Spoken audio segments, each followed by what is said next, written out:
Bien, la semaine dernière, j'ai discuté de l'espace d'Arc, d'une variété algébrique de Tifini, et surtout du théorème de Ginzberg, Kashdan et Drinfeld, qui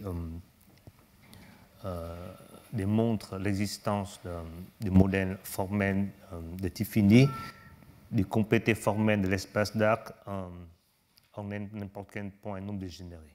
Et ensuite, j'ai démontré une sorte d'indépendance, parce qu'il y en a beaucoup de modèles, et il y a une indépendance faible, dans le sens que si on prend le complexe d'intersection du modèle Tifini, la fibre, en le point considéré, envisagé, est indépendant du modèle. Donc c'est une sorte de variante très faible qui pointe à l'existence d'un complexe d'intersection sur l'espace d'Arc, ce qu'on ne connaît pas encore. Donc aujourd'hui, je continue un peu sur la même lignée, mais dans des cas plus concrets. Et en fait, je reconstruis un modèle formel à l'est d'espace de modules dans ce cas concret, et je vais expliquer comment on peut ensuite vraiment calculer le complexe d'intersection, au moins les fibres, grâce à ces modèles Tifini. Et voilà. Donc, on va continuer sur la construction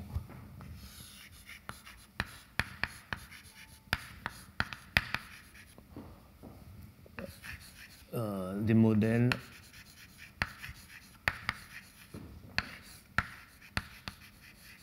formels de Tifini.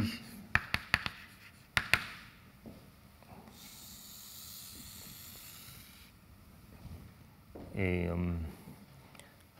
on verra aussi un peu aussi la difficulté d'aller au-delà des modèles formels, même dans ce cas concret. Comme j'ai insisté la dernière fois, c'est vraiment très difficile d'étendre dans des voisinages encéliens, par exemple. Mais ça marche très bien pour les formels, c'est lorsqu'on évalue sur les anneaux actiniens, mais au-delà de ça, ça devient vraiment compliqué. Donc, on commence par le cas un peu qui a trait au problème de Bavman-Kashdan. Donc, on a M.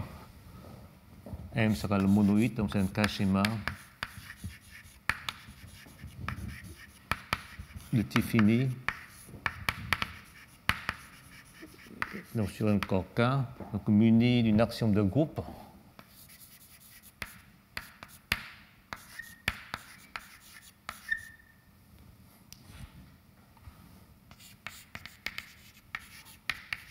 Donc, d'un groupe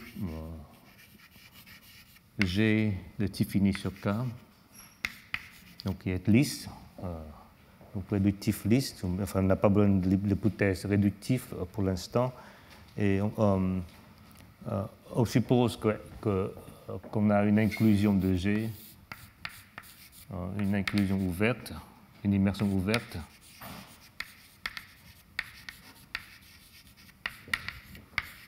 G équivariant. Donc, en quelque sorte, c'est une complétion équivariante partielle de G. Et dans le cas qui va nous intéresser ensuite, sera un monoïde, donc il y a un axiome de G à gauche et à droite aussi. Mais pour l'instant, on n'a besoin que d'un seul côté. Donc M souvent le problème, c'est que M sera régulier, c'est singulier. Donc on a l'espace d'Arc. Je note avec un N rond. Souvent, les gens notent N+, mais même c'est l'espace d'Arc.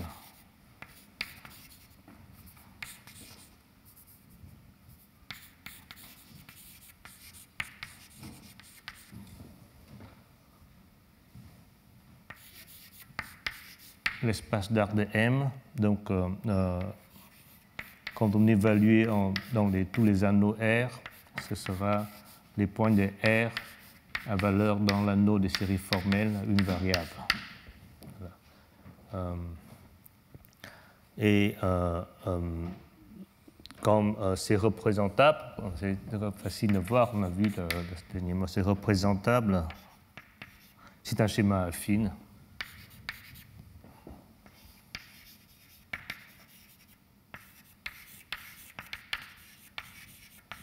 De dimension infinie. Et pour faire un peu de la géométrie là-dessus, on aimerait bien l'approcher par des choses de type fini. Et on peut le faire dans les complétés formels sur les points. Donc on a un point X dans cet espace d'arc et des nombres dégénérés.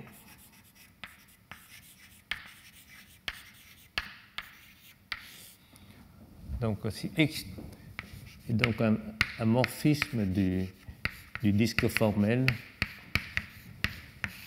dans M, et il est donc dégénéré, si on le restreint au disque pointé, ça va s'envoyer dans le groupe G. Donc ça, c'est et ces points, les points non dégénérés, les arcs non dégénérés,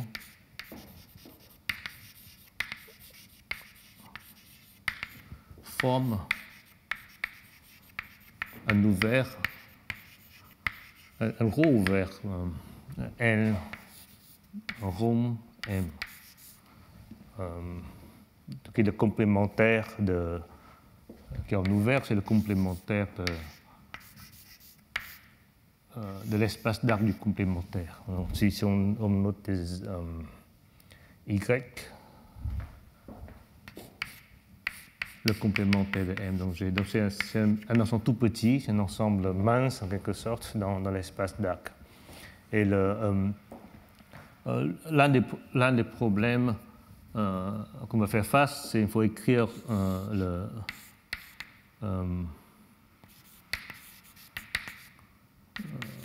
un problème module pour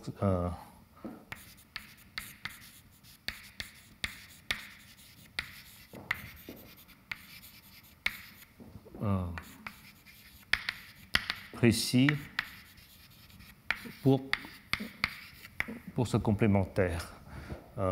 Donc en fait, c'est ici un point, il faut faire vraiment attention. Donc N0M de R, ça,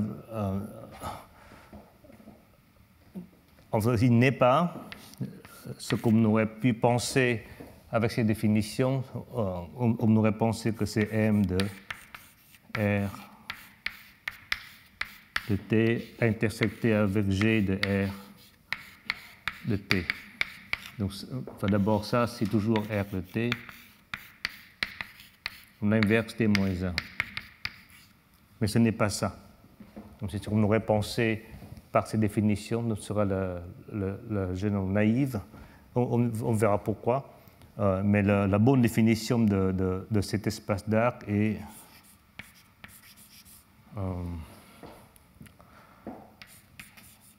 ce sera les points de X de R de T dans M, donc tous les arcs à valeur dans R, tels que si on prend l'image inverse de l'ouvert, ça c'est l'ouvert lisse, ici c'est le G, mais en général c'est l'ouvert lisse. Et donc ce sera un sous-schéma ouvert de spectre R double crocheté, sans voie sur spectre R.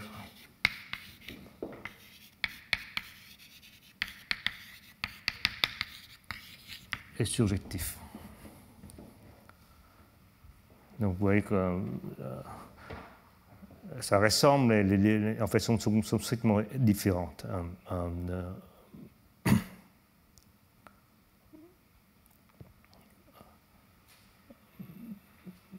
Vous voyez, par exemple, l'exemple où on voit bien la différence un peu subtile entre les deux, c'est le cas où G et GM. Et M est 1. Et bien dans ce cas-là, on a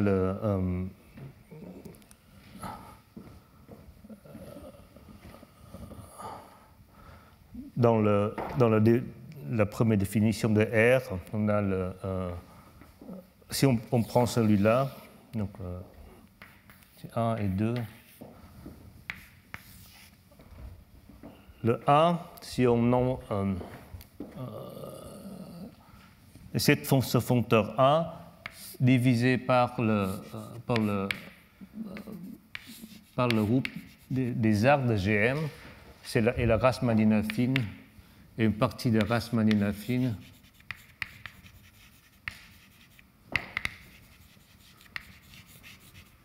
affine de GM. C'est exactement la définition de Rachmaninoff affine GM.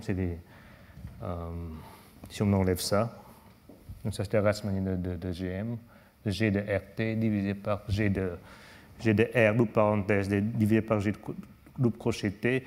Donc du coup, c'est Rachmaninoff affine, donc c'est Q de GM. Et on sait que pi0 de Q de GM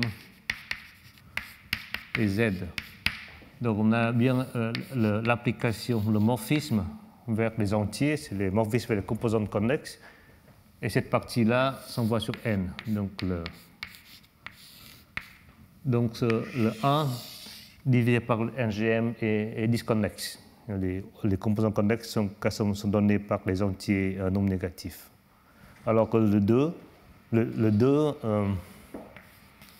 c'est exactement ce qu'on voulait, c'est le N de 1,1 enlever le point 0. Donc ça, c'est connexe. Oui, cette hypothèse trop stricte, ça fait que les points qu'on va rester préservent la valuation en quelque sorte. Dans la deuxième définition, on veut que les valuations changent et que ça fait connexe. On va rien du tout lorsque R est un corps K. Mais du moment où R est actinien, ça ne change pas. Et du moment que R n'est pas actinien, les définitions sont différentes. En tout cas, c'est la définition qu'on va adopter. Et donc la dernière fois, le théorème de Greenberg, Kashdan, Drinfeld, dit que si on prend X, un arc nombre de G d'abord dans K, donc pour K, les deux définitions sont équivalentes. Alors le complété formel de LM admet un modèle formel de T fini. Ça veut dire qu'il existe un K-schéma de T fini Y de T fini sur K et Y, un K point de grand Y, tel que ce complété formel, tel qu'il existe un isomorphisme avec le complété formel de Y fois le disque formel dimension infinie. C'est ça le théorème de Greenberg-Kashdan. On a discuté la dernière fois. Et la dernière fois, j'ai suivi la méthode de Drinfeld qui consiste à écrire X par des variables des équations, de faire des manipulations avec des variables des équations, des changements de variables adéquats pour réduire le nombre d'équations en nombre fini. Du coup, le nombre de variables est toujours infini, mais les équations ne concernent qu'un nombre fini de variables, un nombre fini d'équations. Mais ces changements de variables sont possibles à faire que dans le cadre formel. Et donc aujourd'hui, on va chercher à construire ce Y à l'aide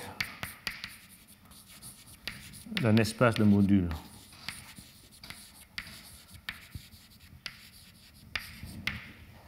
Dans ces situations plus concrètes, où M est un est une complétion d'un groupe G. Donc M est un G-schéma contenant G comme un sous-schéma ouvert.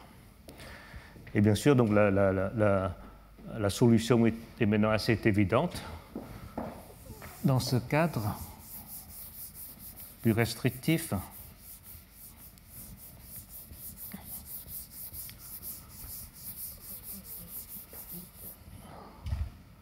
donc ce qu'on va faire, c'est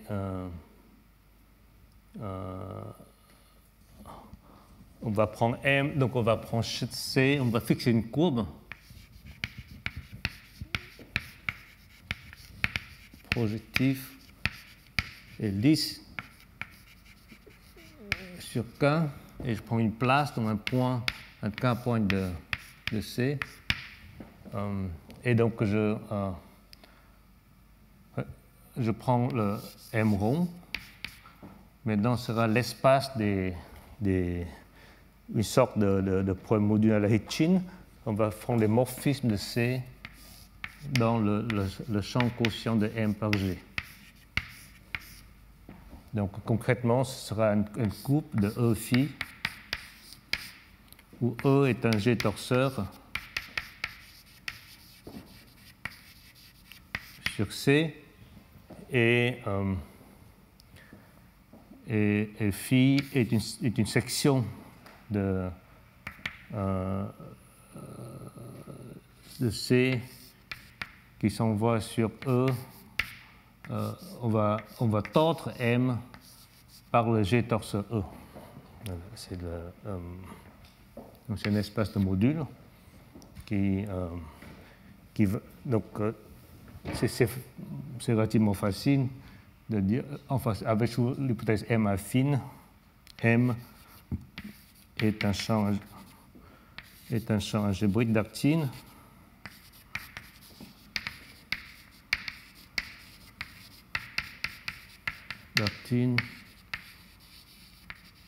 Localement de Tiffiny.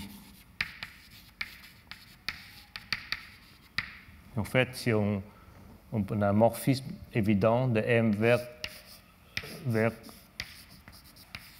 l'espace de fibré, le champ de fibré de G, et celui-ci est localement de Tiffiny, et celui-ci est représentable et de Tiffiny. Disons que M est affine. Donc, au final, on a bien M, un schéma localement Tiffiny.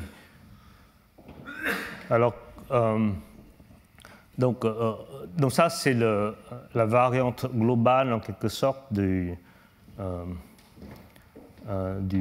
l'espace d'arc de M. Mais il faut vraiment faire attention de quoi on parle. Donc, il y a des flèches. En fait, il n'y en a pas, c'est le problème. Il n'y a pas vraiment de flèches.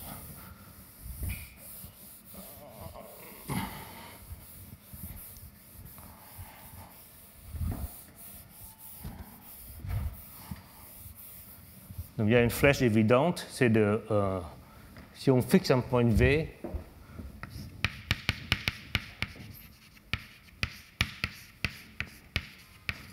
et on peut rigidifier le G torseur en V. Donc, on va prendre M chapeau, M tilde. C'est l'espace de triplé de E, phi et Si, où E phi est une paire de type Hitchin comme précédemment, et Si est une trivialisation de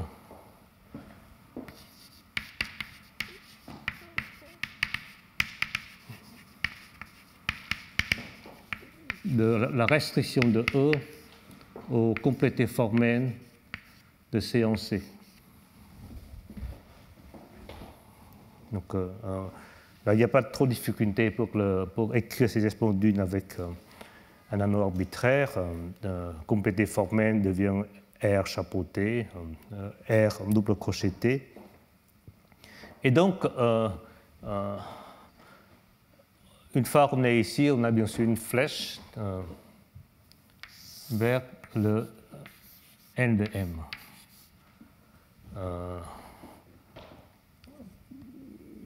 Parce que maintenant, en envoyant, donc on a le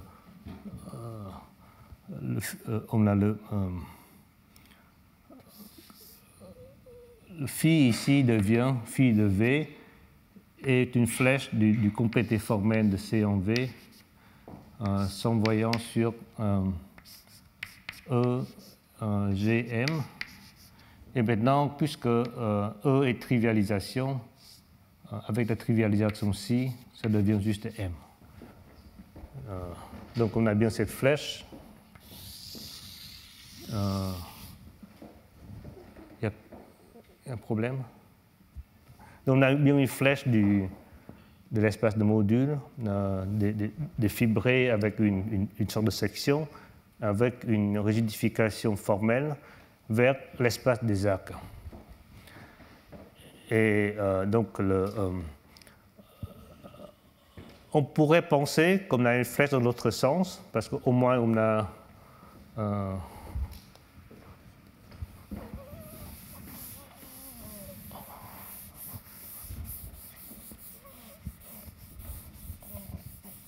donc ça c'est une flèche fontorienne, fontorienne.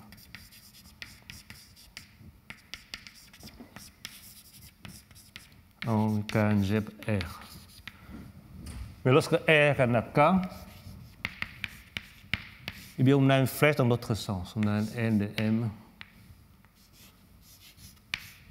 au moins dans la partie rigidifiée, dans M tinta de K. Donc, parce qu'ici, on a une flèche de X qui va du... donc bien sûr, on doit fixer un isomorphisme avec le cas de T. On a une flèche de spec K crochet de T dans M qui restreint à son valeur G. Donc ça, c'est bien une définition d'un point de nombre dégénéré à valeur dans K. Eh bien, on peut très bien recoller comment on fait? On fait un recollement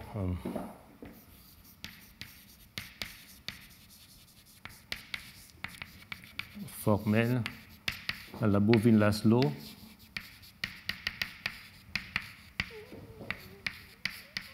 Pour faire un point ici, alors ici comment ça marche? On a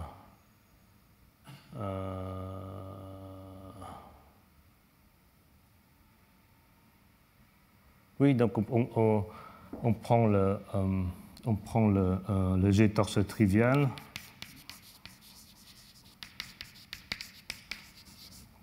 sur le complété formel et aussi on prend le G torse trivial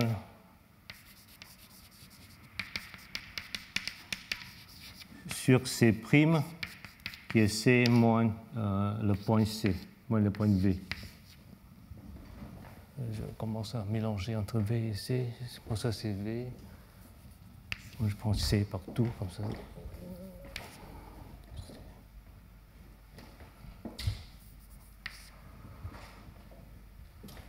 Donc, on prend le torse trivial sur le disque formel, on prend le torse trivial sur la côte ouverte, mais on recolle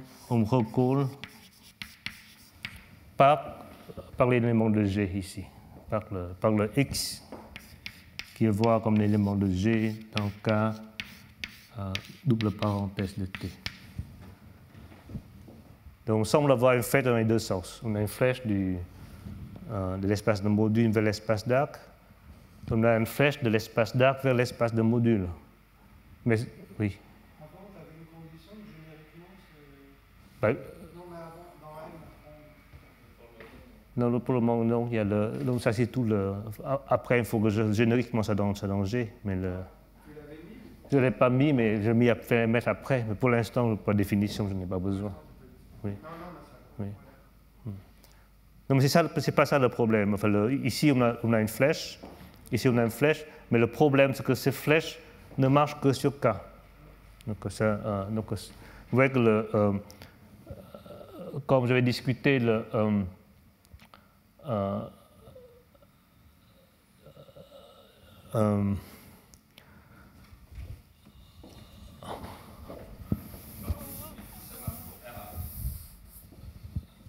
ça marche pour R actinien, oui, oui. Donc, il y a le N0M de R, j'ai rappelé, c'est une flèche de X dans R double crochet T dans M, tel que X-1 de M s'envoie sur spec R est surjectif. C'est tout ce là. C'est X-1 de G, voilà. Et ça, ce n'est pas forcément spectre de R, double parenthèse T. Donc, pour le disque formel comme ça, et le fermé, ça va être un peu en biais comme ça. Il n'est pas forcément vertical, c'est le problème. Et pour recoller, on veut vraiment que ce soit vertical. Au moins, l'équation doit être sur la courbe, et n'est pas un truc formel. Donc, c'est un problème. Voilà, mais justement,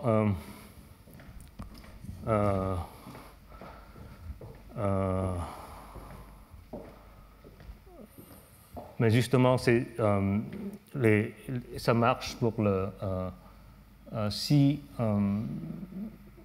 mais les deux problèmes sont les mêmes. Les deux descriptions A et 2 sont équivalentes dans le sens si pour les R artiniennes.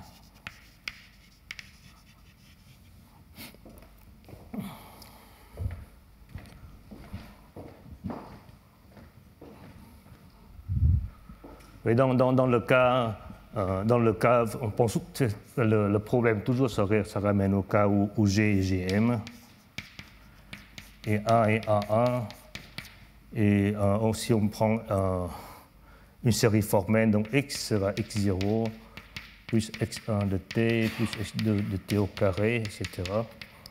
Et si R est quelque chose comme K de Y, il suffit de prendre X0 égale Y et plus T, et on aura un problème, parce que la valuation change. Lorsque Y est non nul, c'est de valuation 0, et lorsque Y égale à 0, c'est valuation A.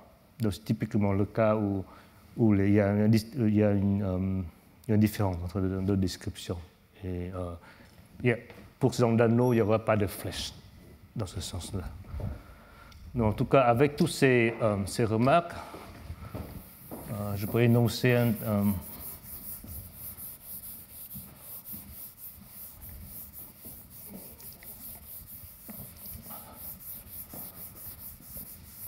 donc la proposition.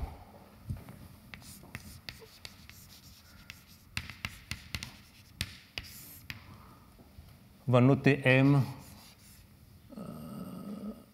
Bon, pas très bonne notation, mais M+.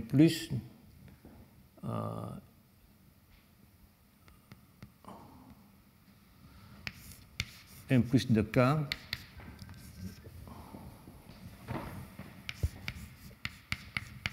C'est E phi dans M de K. Donc ici, phi, c'est une section de X dans E, G, M. Et on demande ici, c'est que, si C, on demande si on phi restreint à C', qui est égal à C moins le point de V, eh bien on s'envoie dans E, GG, donc c'est une trivialisation du torseur. Donc la somme pôle possible doit être en le point V. Et le problème, c'est un ensemble un peu, c'est pas du tout un sous-schéma, c'est un ensemble un peu bizarre, donc c'est un M+, est l'ensemble des k points d'un constructible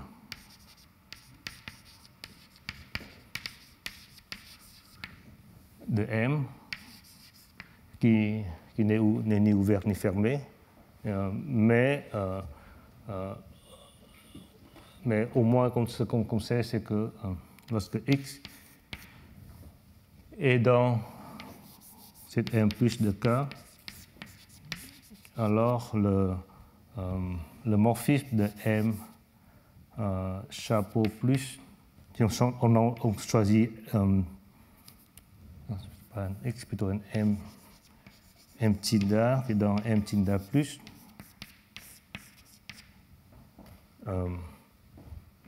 alors la flèche de M tilde vers N0 de M est formellement lisse en ce M. Donc on approche cet espace d'arc par des points qui forment un ensemble constructible d'espaces de modules.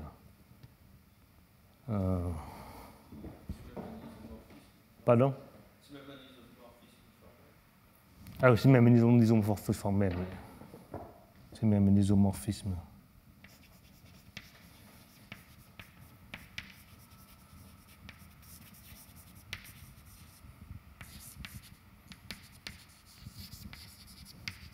Alors, effectivement, en fait, le point, c'est en fait les deux constructions que j'ai expliquées, ça marche sur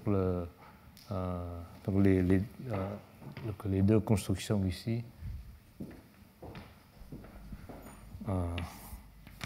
Ça marche pour les algèbres R, K-algèbres R arctiniennes centrées en ce point M.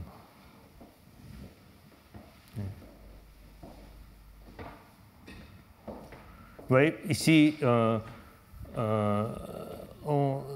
tout ce qu'on veut ici, c'est qu'une fois C tend ce R, et puis on inverse une variable locale en V-1. Donc ça, c'est C' tend ce R. Ça doit s'envoyer dans G. C'est pour que cette construction marche. Et ça s'envoie parce que une fois qu'on a enlevé le nidpotent, ça s'envoie dedans. Et puis, ce n'est pas parce qu'on met des épaississements, ça va sortir de cet ouvert. Des épaississements, ça reste dans l'ouvert. Mais il faut interdire qu'il y a un point en dehors de. Il faut interdire un point en dehors de V qui s'envoie au bord. Il faut que tout ça s'envoie sur un seul point pour qu'on ait deux constructions dans les deux sens. Et donc ça marche sur les arctiniennes centrées en ces points un peu spéciaux. Donc en tout cas, ça donne une solution. Ça donne une solution au problème d'approximation d'approximation formelle.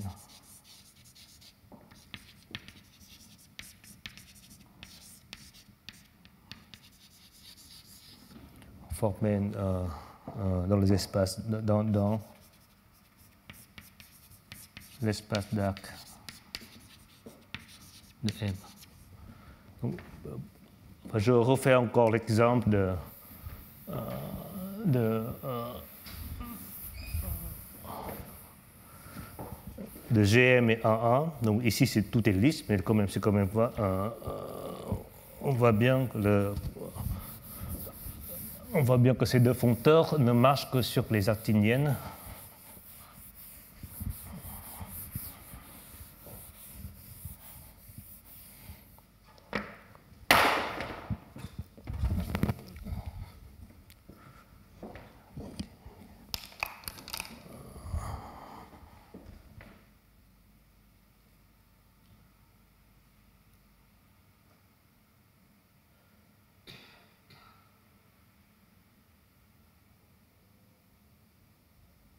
Donc on a l'exemple. Donc c'est vraiment un exemple complètement trivial du point de vue d'approximation formelle parce que tout est lisse, mais ça explique pourquoi cette construction marche que dans un cadre un peu étriqué. Il faut faire attention. Donc, de nouveau G et GM, M égale à 1. Donc l'espace d'arc de 1, nombre dégénéré dans ce sens, c'est le tout espace d'arc moins le point 0. Donc toutes les séries formelles non nulles. Et on a cet espace et donc le M et l'espace de paire de L et L, où L est un fibron droite.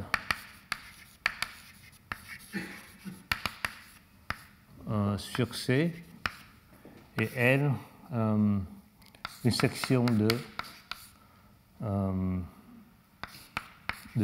L. Et si on prend le M0, c'est la même chose, mais N et N comme ci-dessus, mais avec N, section non nulle, eh bien on identifie ça à l'espace de diviseur effectif. Donc ce sera un produit de une réunion disjointe de sim D de C avec D dans N. Et on voit bien que si on rigidifie la fibre en droite en un point, donc si M Tyndall de 0, donc c'est le N C. Donc si c'est une trivialisation de L avec le complété formel de C en le point V, en le point C, eh bien ça nous fait une flèche de ce machin dans le L 0 de 1, 1. Mais bien sûr que ce n'est pas du tout c'est une bijection sur le point, mais ce n'est pas du tout un isomorphisme, en tout cas parce que celui est connexe. Voilà, les composants connexes sont des entiers. Oui, donc on peut faire une construction dans le sens inverse que dans les complétés formels où on ne va pas d'une composante à l'autre. Et l'ensemble bizarre M plus ici on a le M plus de K, c'est l'ensemble des diviseurs de la forme V, 2V et 3V, etc. à l'intérieur de ça. C'est un ensemble, un drôle de tête, mais de... Voilà. Mais en tout cas, cet espace de module qui est plus large. Et puis on voit bien que la difficulté ici, c'est que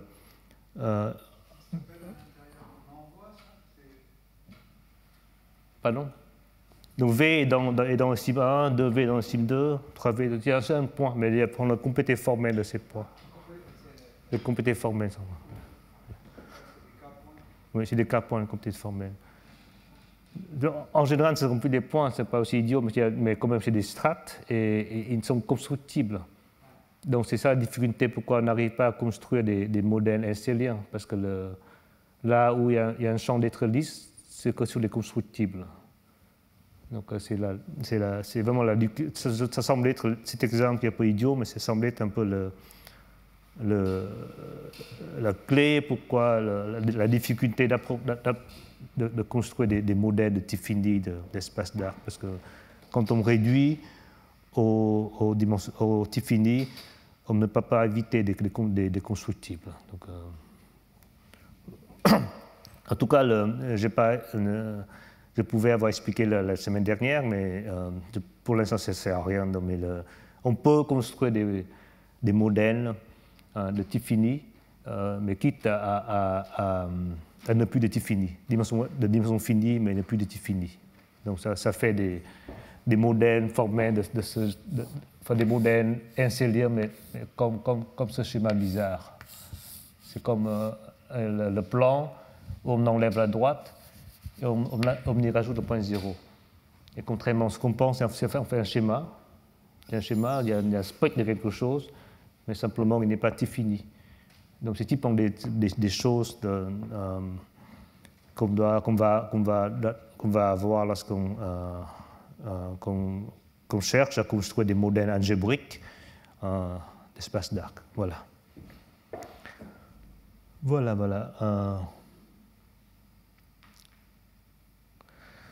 Voilà, donc la dernière chose dont je veux parler sur ces problèmes, c'est en fait, il y a dans l'article de Drinfeld, dans la deuxième version, dans la première version, il a expliqué comment utiliser la préparation de termes de Weierstrass pour, en prenant des équations précises, de construire des modèles formels de Tiffiny dans les espaces d'Ack. Et dans la deuxième version, qui est un peu plus étoffée, il a expliqué une autre version, qui n'est pas, je pense, pas complet, mais comment rendre ces constructions un peu plus conceptuelles. Donc, parce que comme on travaille avec des équations, c'est peut-être amusant, mais on a tendance à oublier des équations. Et donc le point, c'est en fait, il pense que par cette méthode peut se généraliser. Donc ici, on a un G inclus dans M. Donc M, c'est un G schéma contenant G comme un ouvert dense. Et donc, dans toute cette construction, donc le point, c'est qu'on a ce champ M sur G. Donc c'est ça qu'avec ce champ, on va construire l'espace de modules. Donc on va prendre les morphismes d'une courbe vers ce champ. Et ce champ contient le point comme un ouvert.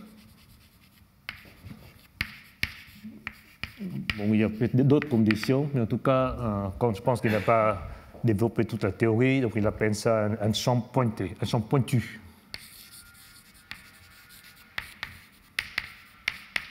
Donc c'est juste un champ algébrique qui contient le point comme un ouvert. Et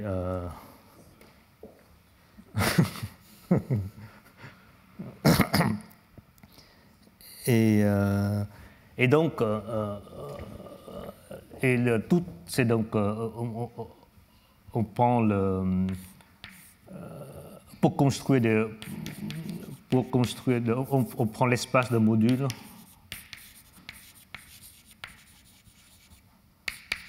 On prend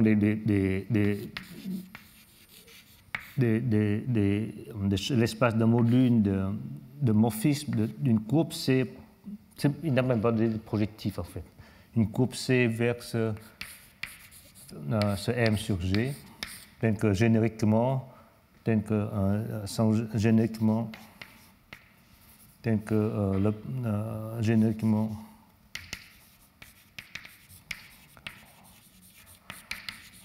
dans le point, dans l'ouvert. Donc, en quelque sorte, vous voyez, puisque c'est dans l'ouvert, il n'y a pas de choix. On va dans le point, donc il n'y a pas de choix. Le choix se trouve dans les quelques points. Donc, du coup, cette chose, c'est en fait une conjecture, mais je ne crois pas que c'est une conjecture extrêmement difficile, que c'est un espace algébrique. Donc, tout ce qui est plus sympathique, donc ça a la gueule de cette réunion de polysymétrique de la courbe, du moment qu'on a un champ pointu. Donc,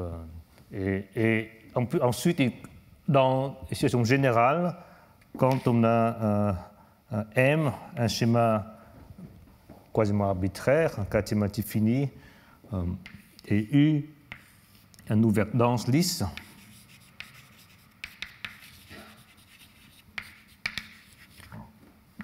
et l'idée, c'est en fait de construire un groupe 8 sur M qui réduit U à un point. Et c'est ce qu'il appelle une construction de. En fait, il l'a fait sur l'hypothèse de 1.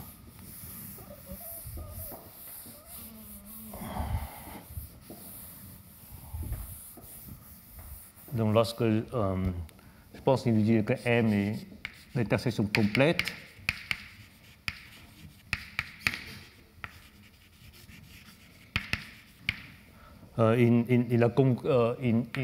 Drinfeld a construit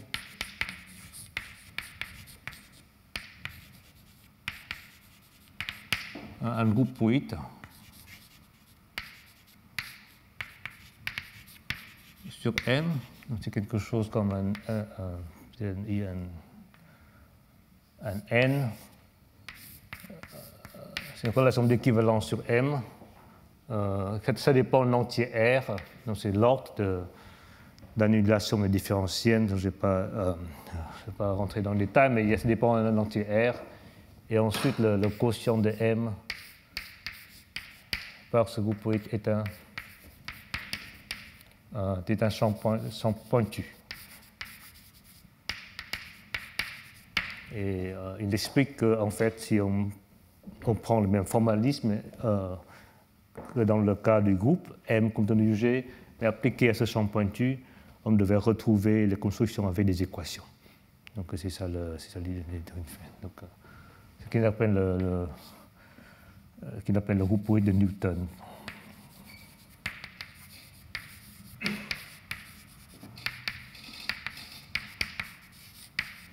Non. Ça généralise à n'importe quelle situation. M n'importe quoi, ça continue à nous ouvert lisse. Donc, mais on n'a pas un ensemble de groupes. Il veut construire quelque chose un groupe 8 qui réduit U à un point. Et au bord, ça peut être n'importe quoi. Oui. Donc, ce n'est plus un groupe, mais tu peux construire des groupes 8 qui réduit U à un point. Ça, c'est pas difficile. Et il fait ce qu'il veut sur le bord. Mais il écrit des équations précises. Donc, en tout cas, je ne veux pas développer cela, parce que pour l'instant, c'est une idée, mais qui n'a pas une application phénoménale. Mais en tout cas, c'est possible de...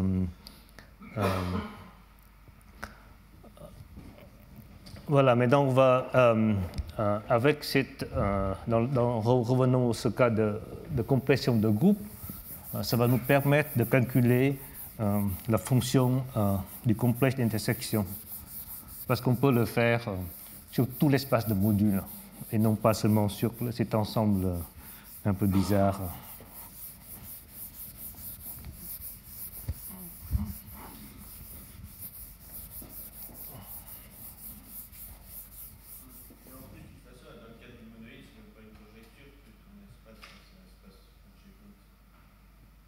Oui, bien sûr.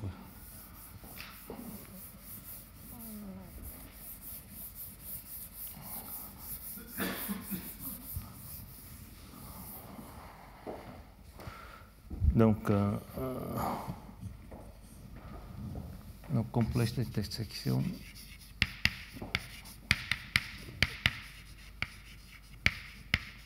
Avec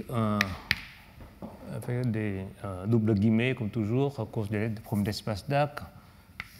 Sur l'espace d'arc, dans le cas d'un qu'on appelle un N monoïde. Donc un monoïde qui est un peu manufacturé à partir de théorie des fonctions N. De nouveau, c'est un peu étriqué, mais c'est dans ce cadre qu'on arrive à avoir un joli résultat. Mais ça devait marcher en général, mais j'arrive toujours pas à dépatouiller le centre. Donc, il y a un centre qui cause un problème bizarre, je n'arrive pas à... Donc, ça, j'ai un groupe.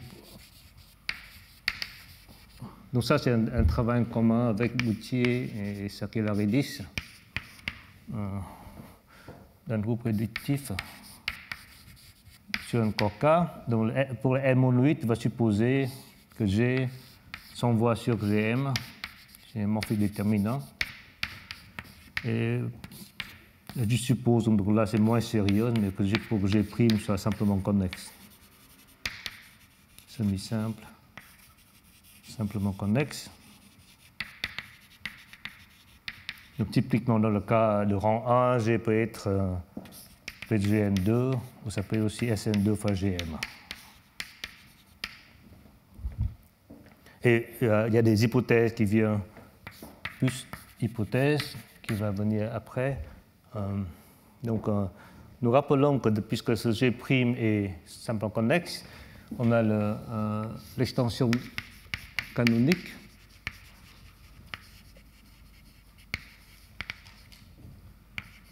du tore du groupe adjoint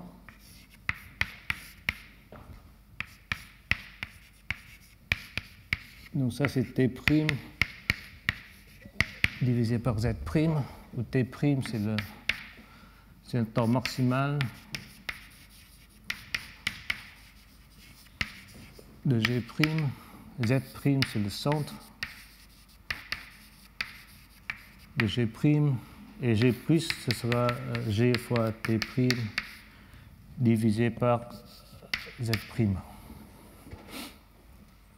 Et on a donc ça c'est égal aussi à Gm à la puissance n, où n c'est le rang semi-simple de G', parce qu'il y a le morphisme vers les racines simples.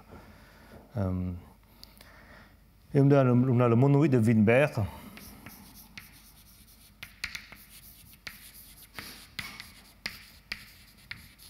Donc on a M+, qui s'envoie dans... Donc c'est ce G+, qui admet une sorte de monoïde canonique qui s'envoie dans T' sur Z', qui est Gm à la puissance n, qui s'envoie dans A à puissance R. Ici c'est G'.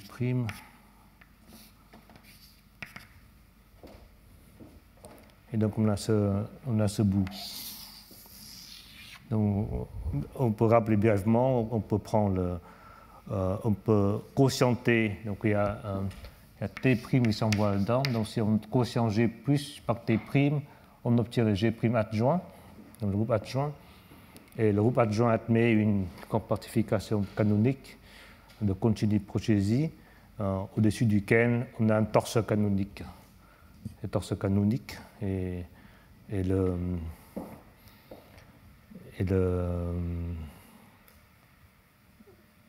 torseur canonique, si on prend la couture affine, ça donne M+.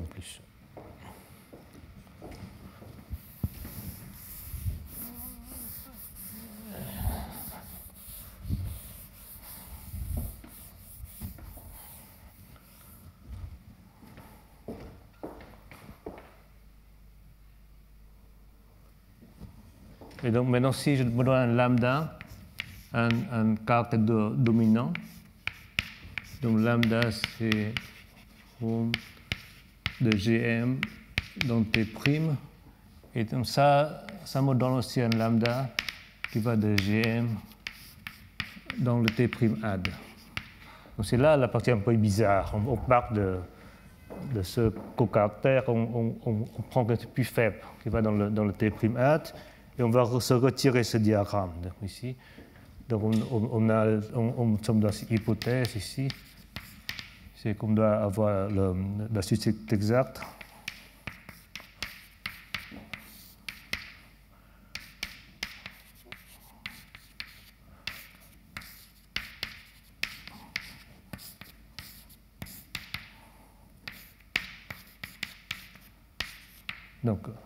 Donc G, ce n'est pas une extension arbitraire de Gm par G', mais ça doit s'imbriquer dans ce diagramme.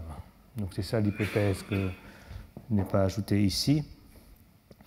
Et donc souvent dans le cas Gn2, suivant le cas quand lambda, donc lambda sera Z, suivant qu'on prend un sim pair ou sigma impair, on retrouve ou bien Gn2 ou Sn2 enfin Gm. Donc c'est un truc qui est probablement pas très difficile, mais j'ai passé des jours là-dessus, j'arrive toujours pas à le mettre dans un cadre raisonnable. Mais en tout cas, dans cet énoncé, je pense que le résultat est précis, même s'il n'est pas un peu désagréable. Donc, en tout cas, on peut faire la même chose. Donc ici, c'est lambda. L'hypothèse que lambda est dominant est équivalent au fait que ça s'étend au morphisme de 1,1 dans dans AN. Donc c'est lambda. Donc ici, on a le M+. Et ici, on a un monoïde qui dépend de lambda, ça c'est M lambda, en prenant le produit fibré. Et donc, bien sûr, par construction, G se trouve dans ce M lambda comme un ouvert. Donc voilà la construction de ce N monoïde. Voilà. Et donc, on peut calculer.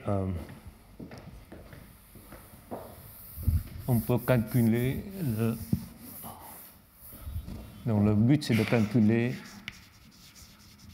le complexe d'intersection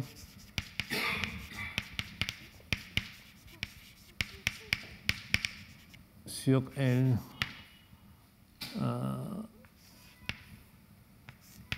de M lambda. Et donc pour ça, on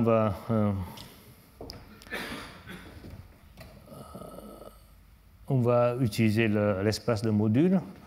On a donc M, c'est l'espace le champ des morphismes de la courbe C vers M lambda sur Gm. Et bien sûr, on a ici le diagramme. M lambda s'envoie sur 1,1, G s'envoie sur Gm. Donc on a une application vers le cas de C de 1,1 divisé par Gm. Donc on prend le 0 ici. Ça veut dire qu'il y a un ouvert qui s'envoie dans G. Donc, du coup, ça va dans A. Donc c'est un 0, ça veut dire que c'est un fibré en droite avec une section. On demande que la section soit non nulle. Et celui-ci, c'est donc c'est la rayon disjointe de produit symétrique de la courbe. Donc du coup, par image directe, on a ici aussi M, peut-être un lambda quelque part.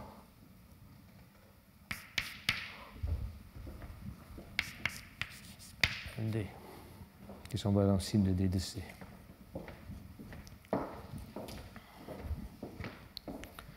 Et je pense dans le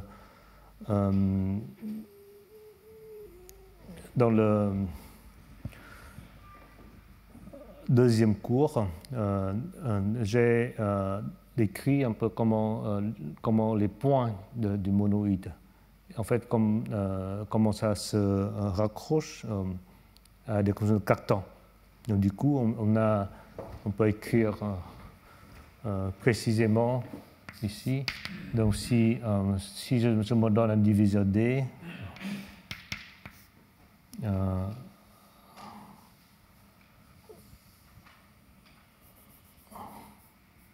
si X est un point dans sim D de C, donc si X est égal à une somme de DI XI, donc XI dans C, et somme de DI est égal à D, donc c'est un diviseur fictif. Alors on peut décrire le F-1 de X est égal à, ce sera une isomorphe, donc I de A à R, ici dans C. En fait, ici, en fait, tout est construit pour que cette isomorphe existe, que c'est la Grassmannienne affine. C'est DI lambda.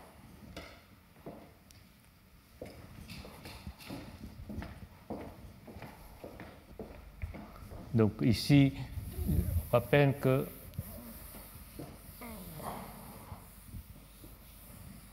qu'on a Q, c'est la Grassmannienne affine.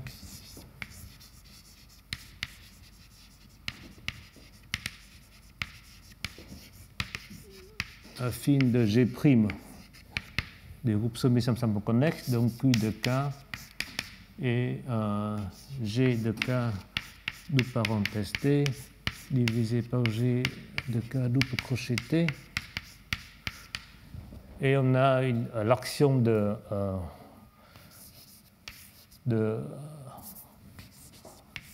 groupe des arcs de G sur Q, sur la rachmanienne affine. Donc il correspond à l'action à gauche de G K double crochet T sur ce quotient. Donc on a donc Q. Donc là, on voit apparaître le carton. Donc Q, c'est une union disjointe, pas topologiquement, mais il y a des adhérences d'orbite. Mais c'est fait une stratification de Q lambda avec lambda dans lambda plus. Donc, la clôture, l'adhérence de Q lambda, c'est l'union de Q lambda prime, où lambda prime est plus petit que lambda, dans le sens que lambda moins lambda prime est une somme de coracines positives. Donc, je rappelle que lambda et lambda prime sont des co-caractères. Donc, la relation d'ordre est donnée par le code engendré par les coracines positives. Donc, c'est ça. Vous voyez, au moins pour le groupe simplement connexe, on peut détecter dans quelle strate, dans quelle orbite, simplement en prenant des représentations fondamentales. Donc, on a une matrice, et quand on a une matrice, il y a des pôles, on doit multiplier avec un scalaire pour le rendre une matrice entière, et ça, c'est exactement un lambda là-bas. Donc, en tout cas, toutes ces constructions sont faites pour comme cet isomorphisme. Donc, les fibres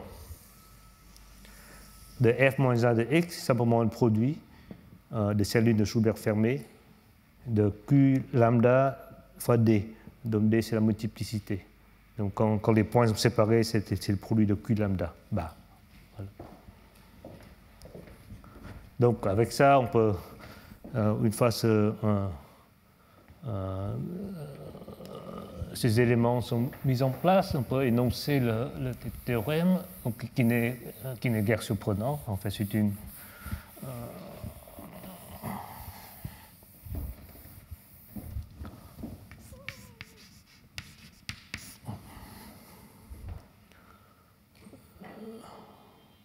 la restriction. Donc ça, c'est un champ le M lambda, c'est un champ algébrique de Tifidi, donc il n'y a pas de difficulté particulière pour définir le complexe d'intersection. La restriction du complexe d'intersection de M lambda à cette fibre f-1 de x est isomorphe. Donc on va IC M lambda restreint à f-1 de x est isomorphe à un produit extérieur R de sim DI IC lambda.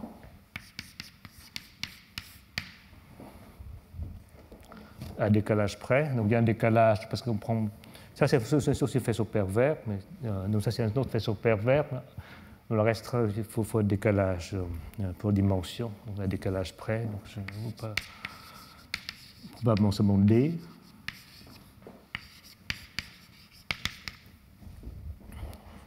Ou IC lambda et le IC de Q lambda bar. C'est le complexe d'intersection de Q lambda bar, et puis le sim DI, IC lambda bar, de Q lambda bar, c'est le produit symétrique.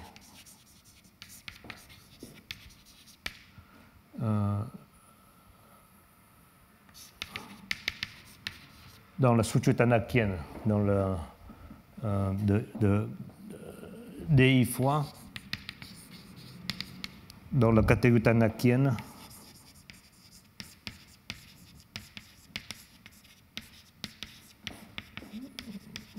tanakiennes des G, des faisceaux, des G équivariants, des faisceaux perfères.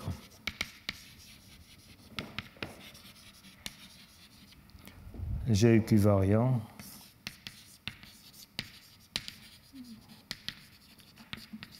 Sur la Rachmaninoff affine. Donc, c'est la théorie de l'équivalent de satellite géométrique. On a les faisceaux pervers G équivariants supportés par des trucs types finis, comme dans la décombinaison de Cartan. Et sur là-dessus, on a un produit de convolution symétrique, ce qui en fait une catégorie tanakienne, donc qui, après coup, est équivalent à la catégorie de représentation du groupe dual. Et ici, on peut, donc, puisque on a le produit tensoriel, et parce qu'on a aussi la contrainte de commutativité, donc ça a un sens de définir le sim DI, et on a ce résultat. Et je dis que c'est pas surprenant, parce qu'en fait, ce résultat est déjà dans le papier de Lomont. C'est l'un le premier papier sur le coordonnement géométrique où il a fait le même théorème, mais dans le cas G égale GLN et ρ, la représentation standard. Et en fait, démonstration générale, c'est exactement le même. Donc, du moment qu'on met la sauce tanakienne là-dedans.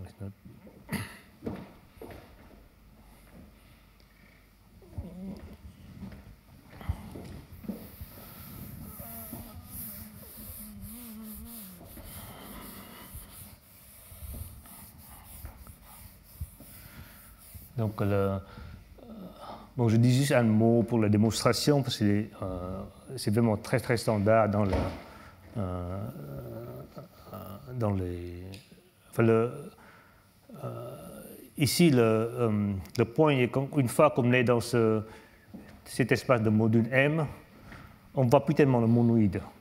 On ne voit plus tellement l'espace d'arc. On est vraiment des trucs de type fini, et c'est des cellules de Schubert de Rachmaninoff affine. Et tout est dans ces choses. Et on a bien une résolution. Donc on fixe un D, bien sûr, il y a un D.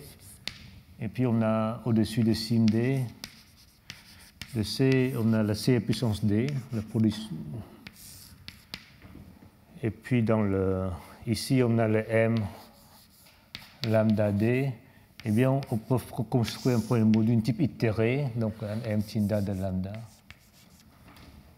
Donc, au lieu d'un seul morphisme, on peut faire un truc à des crans, donc, qui correspond à remplacer le monoïde par un champ, le produit itéré de monoïde.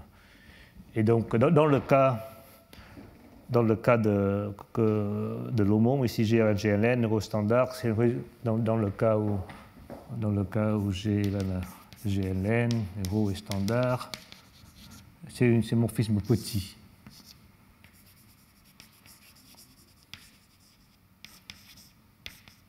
Et les phi par phi est semi-petit. Et puis, en général, c'est pareil. Il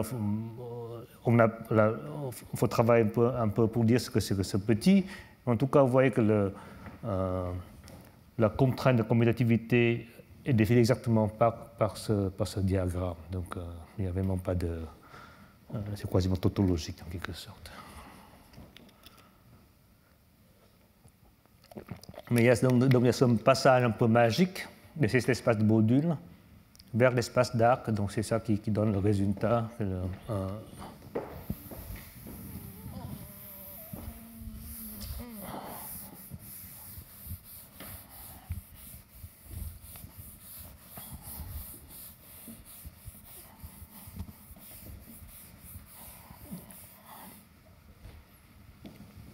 Corollaire, c'est la fonction de fonction trace du complexe d'intersection qui n'en existe pas encore,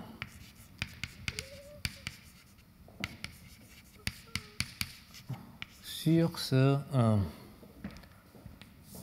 cet espace d'arc M lambda et la fonction basique, comme s'attendait,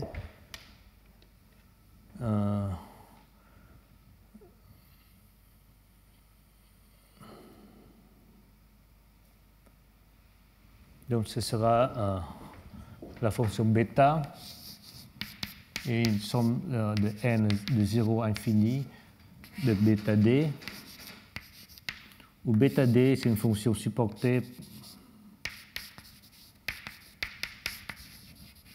par m lambda de k p, non par g de k de parenthèse t.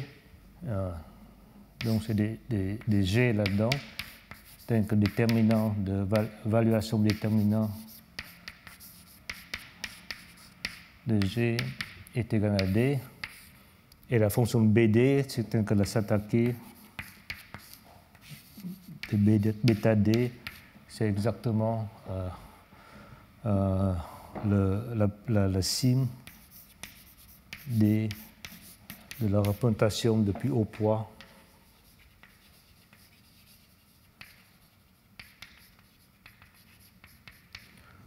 Donc en particulier, la trace de bêta sur pi fois un déterminant à la puissance s, ce sera le L S pi V lambda, si pi est non ramifié,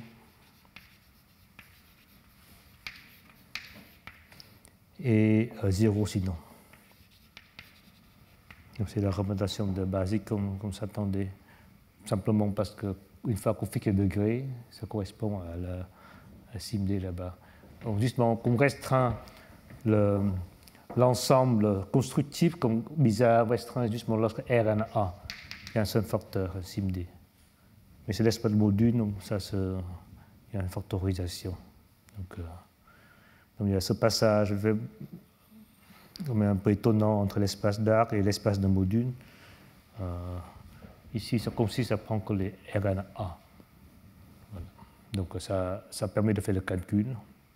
Mais je crois que moi, je ne comprends pas toujours exactement ce qui se passe ici. Eh bien, merci.